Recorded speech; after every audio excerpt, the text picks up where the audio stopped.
उसने तुम्हारी नाश की प्रतिज्ञा लेकर अपने आप को अग्नि को समर्पित कर दिया।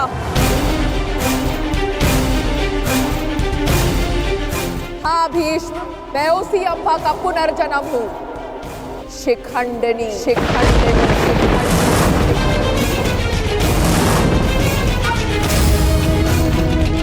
जो तुम्हारा काल बन के जन्मी है, आज उस अंबा का प्रतिशोध पूर्ण होगा।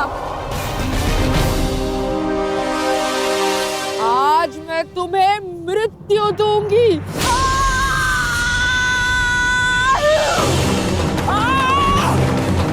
कौन? पितामह को बचाओ, रोको उसे।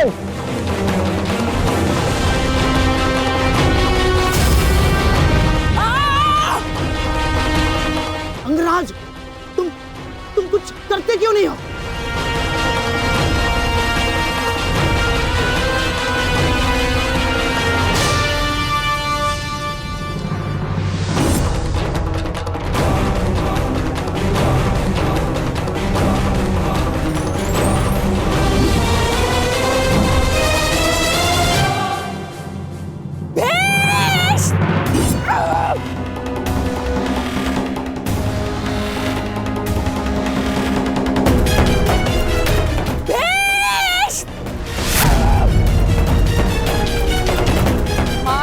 के बच नहीं पाओगे भीष्म।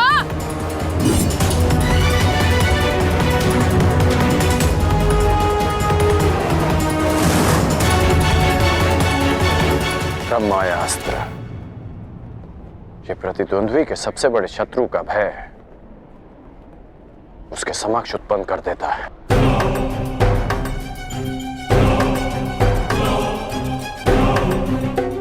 आज मैं तुम्हारे हर एक प्रतिबिंब का नाश कर दूंगी।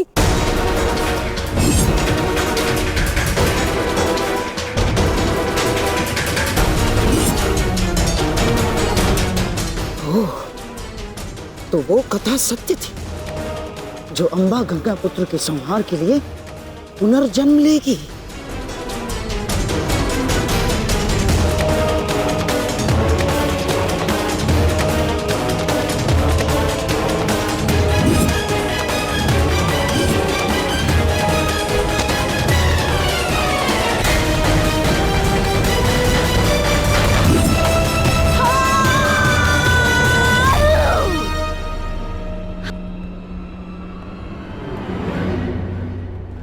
मुझे मेरा प्रतिशोध लेना है।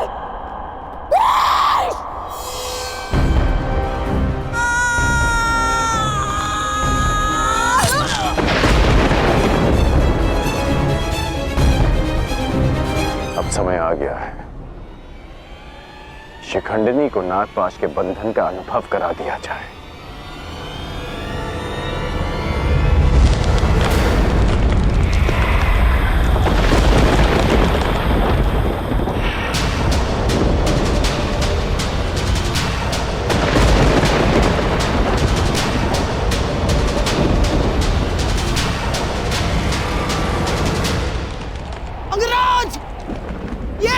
ये कैसा विघ्न है अंगराज?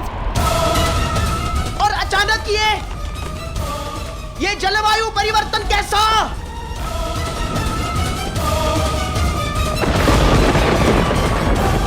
और वो भी केवल हमारी सेना पर अंगराज। अंगराज, उधर पांचाल की सेना के ऊपर का आकाश तो स्वच्छ है। अब ये किस शत्रु की माया है अंगराज? ये सब क्या हो रहा है सूर्यदेव?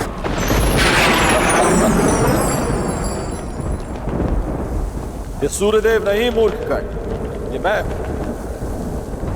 तुम्हारा परम शत्रु देवराज इंद्र।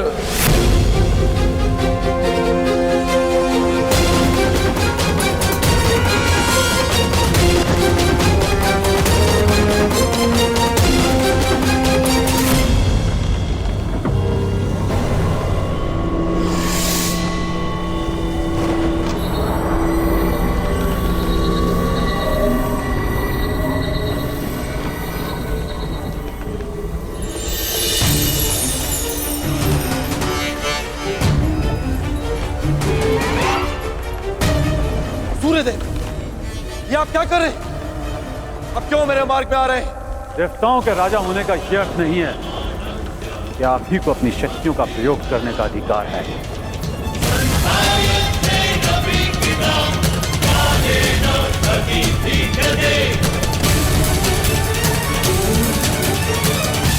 परंतु सूर्यदेव, आप क्यों मेरे मार्ग में आ रहे हैं? प्रश्न मेरा भी यही है।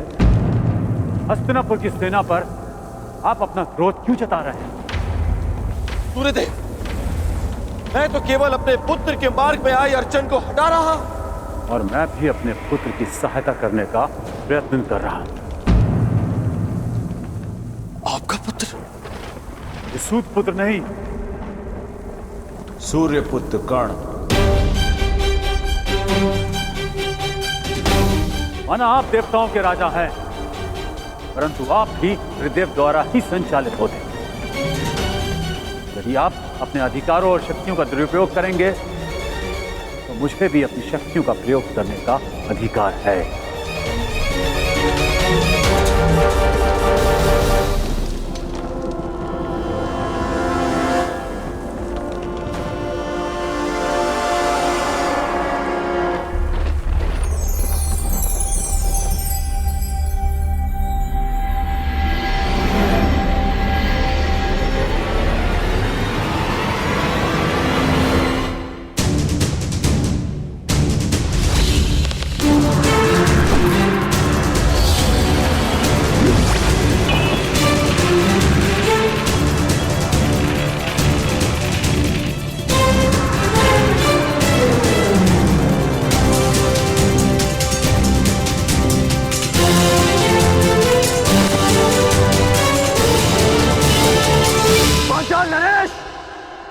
यदि अपने राज्य का विध्वंस नहीं चाहते हो तो अपनी पराजय स्वीकार करो और अपना मुकुट युवराज दुर्योधन के चरणों में रख दो।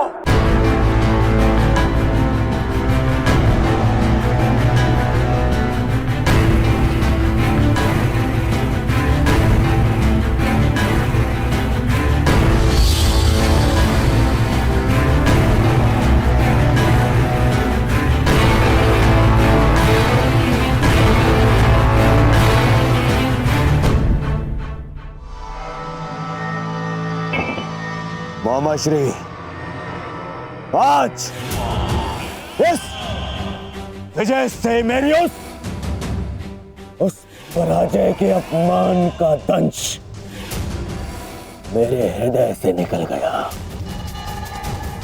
जब मैं आचार्य द्रोण को उनकी गुरु दक्षिणा नहीं दे पाया था। मेरा सम्मान स्वीकार कीजिए वीरांगना। निश्चित रूप से आप एक महान योद्धा हैं। क्षमा कीजिएगा कि मुझे एक स्त्री को नागपाश में बांधना पड़ा। क्यों तुम पुरुषों को यह अभिमान है कि स्त्री केवल दया का पात्र है, कि वो दुर्बल है, कि वो केवल सृजन कर सकती है? एक स्त्री अगर चाहे तो संहार भी कर सकती है। शताब्दियों से यही तो चला आ रहा है, सम्मान की आड़ में स्त्री का अपमान। यदि आज तुमने ब्रह्मास्त्र का प्रयोग नहीं किया होता तो भीष्म को आना पड़ता, मेरा प्रतिशोध पूर्ण होता। परंतु एक दिन ऐसा आएगा अंगराज जब भीष्म मेरे सामने खड़ा होगा और वहां ना तुम उसकी रक्षा कर सकोगे ना तुम्हारा ब्रह्मास्त्र। स्मरण रखना अंगराज, एक स्त्री का प्रेम अगर संसार रच सकता है तो उसकी क्रोध की अग्नि सब कुछ भस्म भी कर सकती है। स्मरण रखना, एक महायुद्ध होगा, महाविनाश होगा और उस विनाश को तुम भी नहीं रोक पाओगे।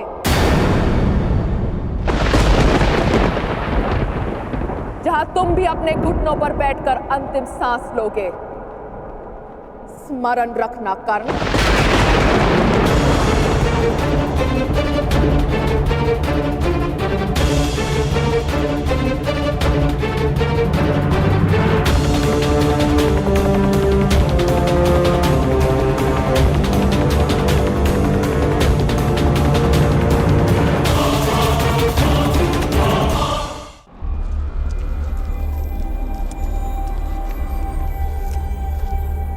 बड़ा भयंकर युद्ध था अग्रराज। महादेव की कृपा से समाप्त हुआ और हमारी विजय हुई।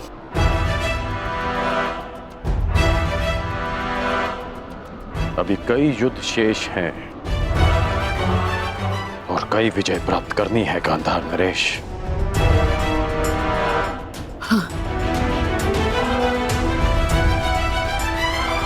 मैं इस दिग्विजय यात्रा को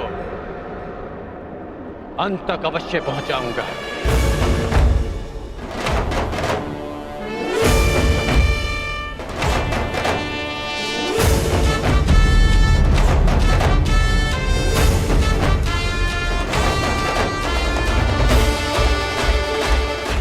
आखिर कब इस कर्ण का विजय रथ रुकेगा?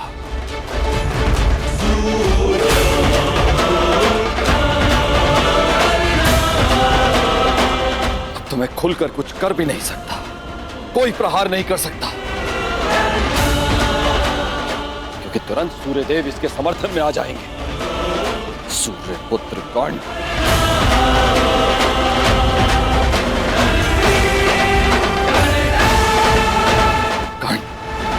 पांचाल पर विजय कर मगध की ओर बढ़ता जा रहा है। वहां मेरा पुत्र अर्जुन घोर तपस्या करके भी महादेव को प्रसन्न नहीं कर पा रहा।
कर्ण ने कलिंग और बंग पर भी विजय प्राप्त कर लिया।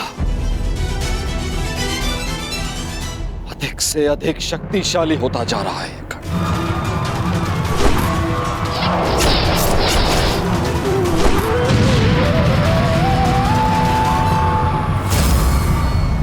अर्जुन, सब पर शीघ्र प्रसन्न होने वाले महादेव ना जाने कब मेरे पुत्र अर्जुन पर कृपा करेंगे।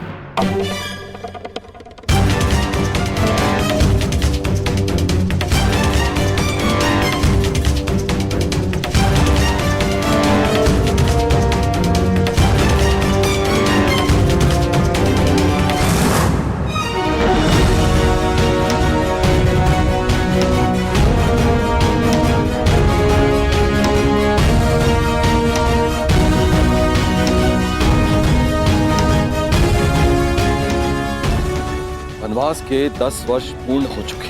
ये कर्ण अब तक अपराजित है, दिग्विजयी बनने की सीमा पर खड़ा है। क्या करूं मैं और कैसे अपने पुत्र अर्जुन को इस कर्ण से अधिक शक्तिशाली बनाऊं? कैसे?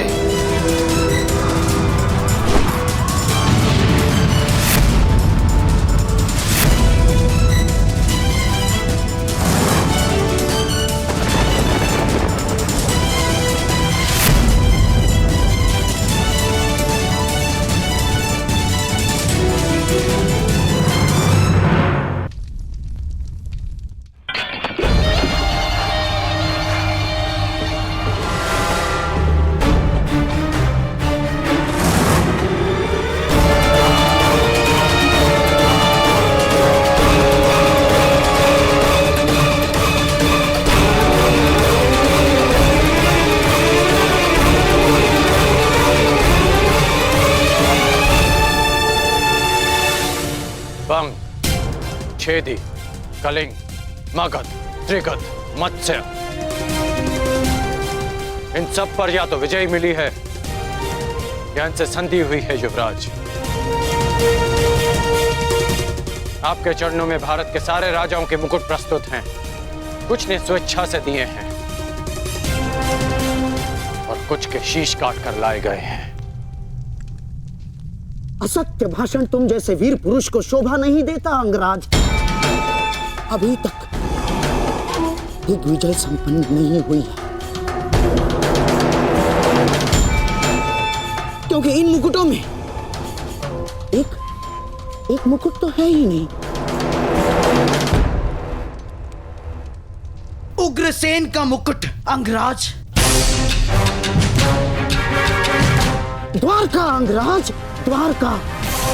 अभी तक तुम्हारा द्वारका पर विजय पाना शेष है अंगराज, और द्वारका पर विजय पाए बिना मेरे सम्राट दुर्योधन की दिग्विजय अधूरी होगी अंगराज।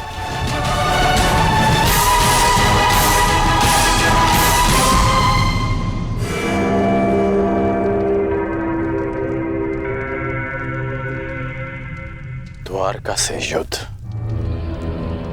यानी वासुदेव से द्वंद्व। क्या आप नरसंहार का प्रण लेकर हस्तिनापुर से निकले थे गांधार नरेश?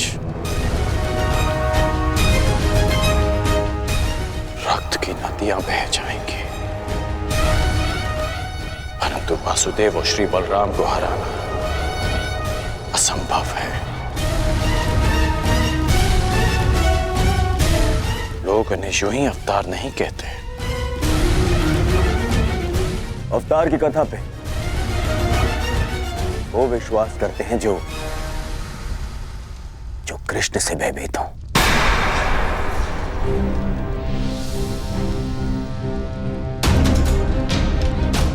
तुमने ही कहा था ना मित्र कि भावी युद्ध के लिए शक्तिशाली राजाओं को अपने समर्थन में लेना आवश्यक होगा। बिना द्वारका के ये कैसे संभव होगा मित्र? तुमने मेरे लिए दिग्विजय का वचन दिया है, क्या उसे पूर्ण नहीं करोगे मित्र? द्वारका का साथ अवश्य मिलेगा युवराज। शक्तिशाली को मित्र संधि से बनाया जाता है, युद्ध से नहीं। हमें वासुदेव और श्री बलराम से संधि करनी होगी।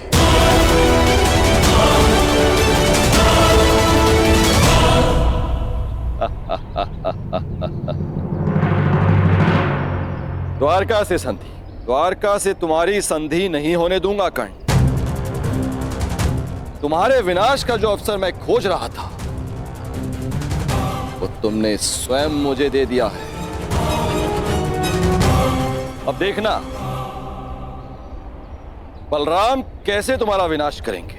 ना ही ये सूर्यदेव बलराम के आगे कुछ कर पाएंगे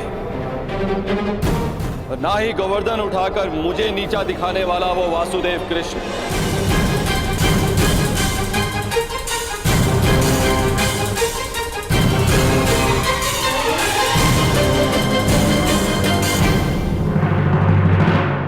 हमें वासुदेव और श्री बलराम से संधि करनी होगी। द्वारका से संधि? द्वारका से तुम्हारी संधि नहीं होने दूंगा कर्ण। अब देखना बलराम कैसे तुम्हारा विनाश करेंगे। ये आप क्या कह रहे हैं इंद्रदेव? नंदिनी को आप कैसे लेके जा सकते हैं? विवशता, विवशता श्री बलराम। मुझे लगता है नंदिनी द्वारका में सुरक्षित नहीं है। क्यों? अचानक से द्वारका असुरक्षित कैसे हो गया? है नहीं, किंतु होने वाला है। अब तक मुझे लगता था कि कामधेनु पुत्री कल्पपूर्णा नंदिनी आपके और वासुदेव के पास सुरक्षित है, परंतु अब? परंतु क्या इंद्रदेव? क्या आपको यादवों के गौवंश के प्रति प्रेम पर संदेह है? कदापि नहीं, किंतु मुझे हस्तिनापुर की नीति रीति पर विश्वास नहीं है। आप स्वयं ही देखिए, वहां एक पुत्रवधू सुरक्षित नहीं है तो गौवंश कैसे सुरक्षित रहेगा? हस्तिनापुर से द्वारका का क्या संबंध है? संबंध है हलधर। हस्तिनापुर के लिए कर्ण दिग्विजय पर निकला है। आवश्यक है कि वो एक दिन द्वारका अवश्य आएगा। आपने सोच भी कैसे लिया देवराज कि हस्तिनापुर की अधीनता हम स्वीकारेंगे? यदि हस्तिनापुर की सेना द्वारका के द्वार पर पहुंची तो मैं उन्हें यमलोक का द्वार दिखा दूंगा। और वो यदि संधि के लिए आए तो? संधि? संधि तो एक बहुत अच्छा विकल्प है। संधि से विकास के द्वार खुलते हैं। बड़े ही भोले हैं आप महाबली। आप उस हस्तिनापुर से संधि करेंगे जहां पुत्र वधू के वस्त्र हरण किए गए। आप उस हस्तिनापुर से संधि करेंगे जहां आपके फुफेरे भाइयों को द्यूत में छल कपट से हराया गया। याद रहे, कर्ण भी उनके साथ है। एक सूत पुत्र से संधि करेंगे आप? द्वारका में वर्ण भेद नहीं है इंद्रदेव। किंतु कर्मों का क्या? उस कर्ण ने छल कपट करके अपने गुरु से विद्या प्राप्त करी। खुले दरबार में द्रौपदी का अपमान होते देखा। आपके बहनोई अर्जुन के प्राणों का प्यासा है वो, कोई योद्धा नहीं है वो, एक छलिया है। और आप चले हैं उनसे संधि कर। आपको स्मरण है कि वो आपसे संधि क्यों करना चाहते? मैं बताता हूं आपको, ताकि जब पांडव वनवास से वापस लौटे और युद्ध आरंभ हो तो उन्हें आपका समर्थन मिल सके। हे महाबली, क्या आप ऐसे लोगों की सहायता करेंगे जिन्होंने विश्व में एक नारी के साथ क्रूर कर्म किए?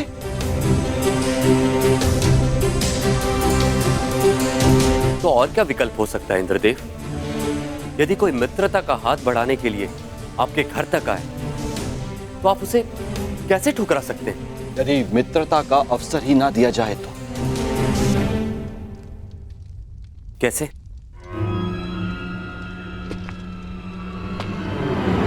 अश्वमेघ यज्ञ से, इससे पहले कि वो कर्ण द्वारका पहुंचे,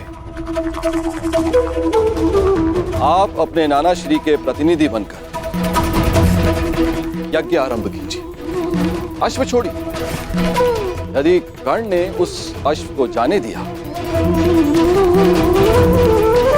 तो वैसे ही हस्तिनापुर आपका अधीन हो जाएगा। और यदि रोक लिया तो आप युद्ध करके उसका नाश कर सकते हैं। ये अच्छा विकल्प है।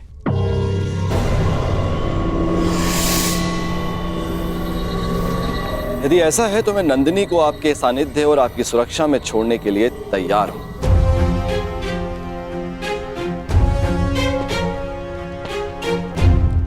दाऊ,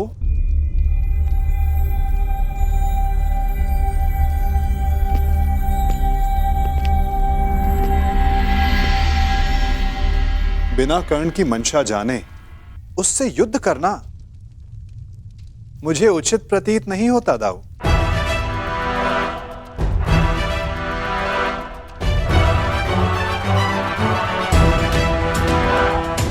मुझे ऐसा प्रतीत होता है कि आप नंदिनी की सुरक्षा करने में समर्थ नहीं।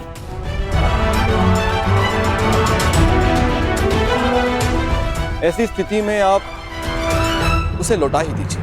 यदि नंदिनी यहां से गई तो द्वारका का अपमान होगा, जो मुझे स्वीकार नहीं। नंदिनी यहीं पे रहेगी।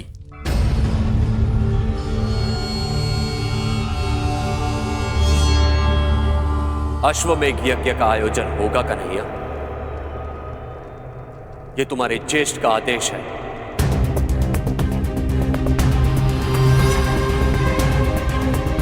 क्या तुम्हें अस्वीकार है?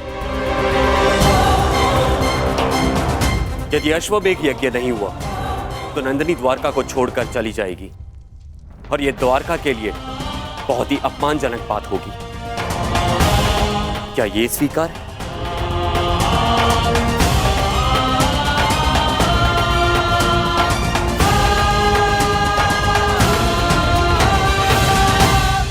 मैं आपके आदेश के परे कहां हूं दाऊ। जैसी आपकी इच्छा।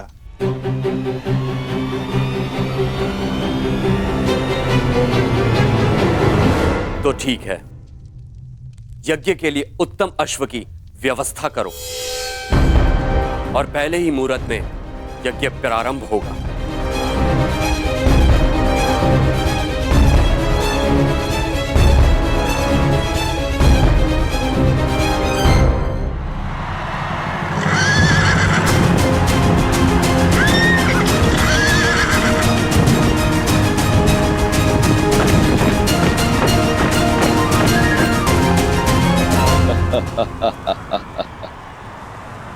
इसे कहते हैं समय का चक्र। हर मोड़ पर तुमने मुझे पराजित किया है कर्ण,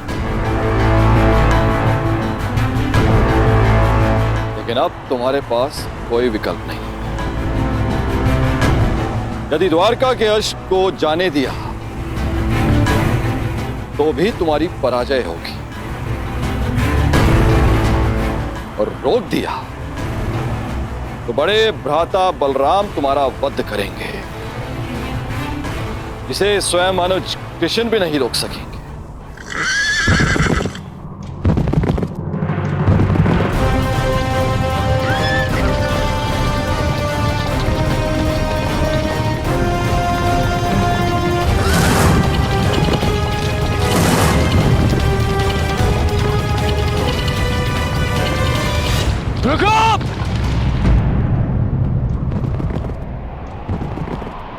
क्या हुआ मित्र, रुकने का संकेत क्यों किया? द्वारका के निकट ही है। अश्व के पश्चात के स्वर सुनाई दे रहे हैं युवराज। ये अश्व की नहीं, तुम्हारे पतन की पश्चात है ये कर्ण।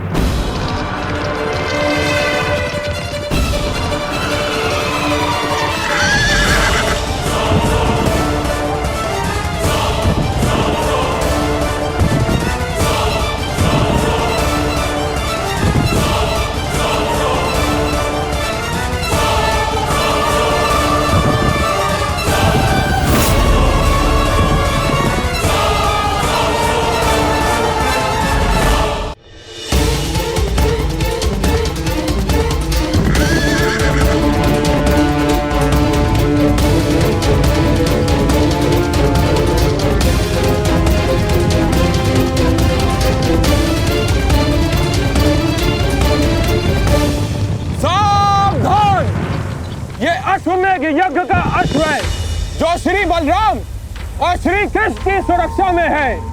इसे रोकने वाला नारायणी सेना के साथ युद्ध को निमंत्रण देगा। अंगराज, ये अश्वमेध यज्ञ कर रहे हैं तो हम भी दिग्विजय यात्रा पर निकले हैं। रोक लो ये अश्व, हो जाने दो युद्ध। आज उस छलिए कृष्ण को भी हस्तिनापुर के वाणों का स्वाद चखने दो। नहीं मामाश्री, बात केवल कृष्ण की नहीं, हलधर बलराम की भी। एक बार बलराम ने हमारी मित्रता स्वीकार कर ली, फिर जीवन भर पांडव हमारे समीप नहीं आ पाएंगे और ना ही कृष्ण हमारा कुछ भी बिगाड़ पाए। कर्ण, बलराम जैसे महाबली वीर से अभद्रता उचित नहीं। नहीं दुर्योधन, ना। आज इस अश्व को यूं ही जाने दिया तो सारे भारतवर्ष में यह संदेश जाएगा, यादवों का वर्चस्व स्वीकार कर लिया है हस्तिनापुर ने। ना मेरे सम्राट, ना। कर्ण, तुम हस्तिनापुर की सेना के सेनापति हो, स्मरण रहे। तुम्हारी विजय मेरे सम्राट दुर्योधन के नाम अवश्य होगी, परंतु तुम्हारी पराजय तुम्हारे मस्तक का ही कलंक बनेगी। कर्ण, स्मरण रखना।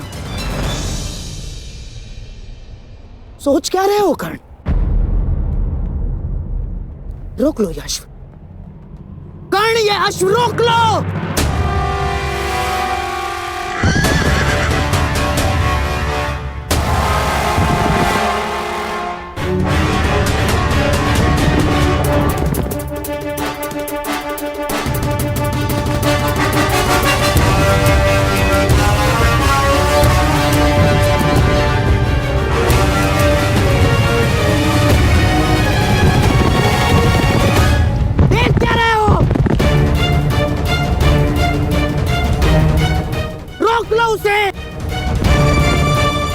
नहीं।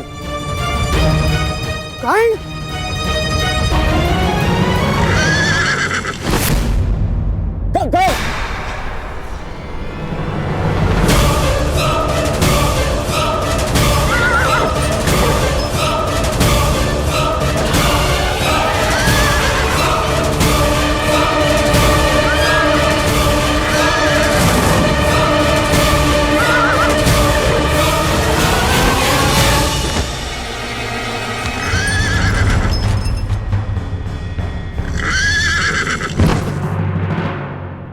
ये तुमने क्या किया मित्र? अब श्री बलराम का कोप सेना होगा हमें। अश्व को रोका गया है, आक्रमण!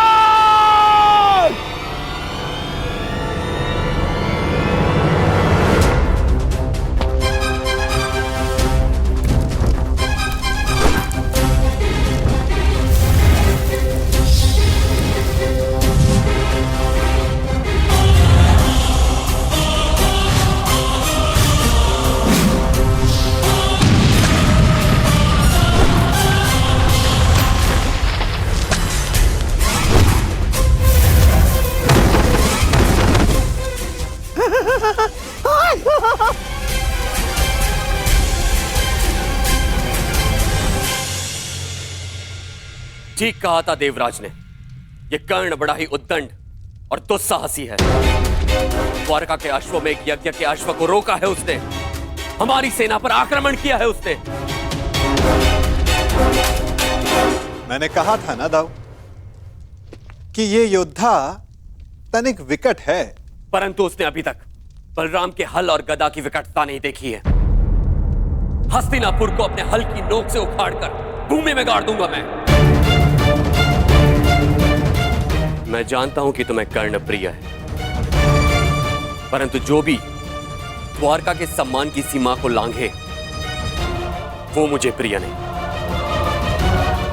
अब कर्ण को मेरा सामना करना ही होगा।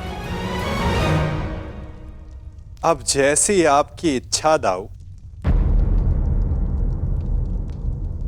मैं तुम्हारी इच्छा जानना चाहता हूं कन्हैया, क्या इस युद्ध में तुम भाग लोगे या नहीं?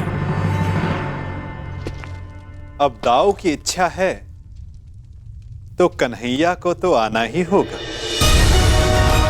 परंतु क्या?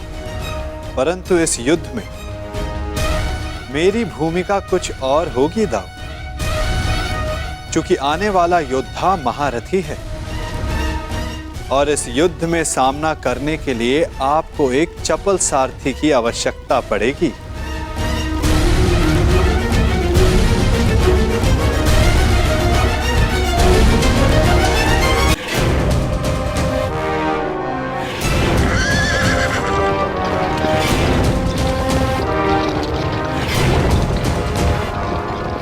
सम्राट, ये छलिया सारथी बनकर आया है, अर्थात शस्त्र नहीं उठाएगा। विजय निश्चित है सम्राट, विजय निश्चित है हमारी।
द्वारका के अश्व को रोकने वाले कर्ण,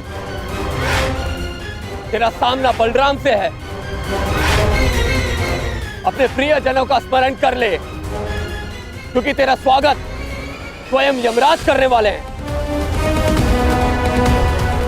शत्रु ने ललकारा है, अंगराज उत्तर दो।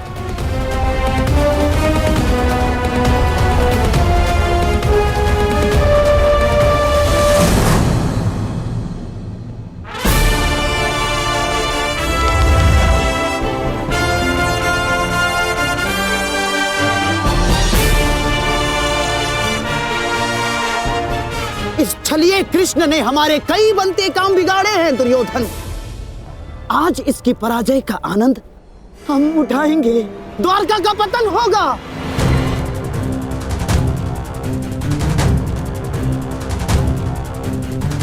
और फिर तुम्हें पांडवों का कोई भय नहीं होगा। मेरे सम्राट, कोई भय नहीं होगा।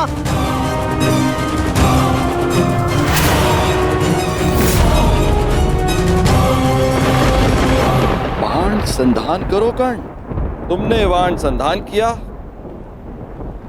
और मेरा प्रतिशोध पूर्ण होगा। आज मेरे एक परम शत्रु की हार निश्चित है, या तुम्हारी या कृष्ण की।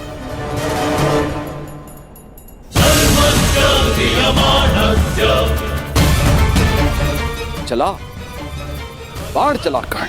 ये तेरे बाण ही तेरी मृत्यु का कारण बनेंगे। देख रहे हो कन्हैया, जिस कर्ण से तुम्हें इतना स्नेह है वो कितना दृष्ट है।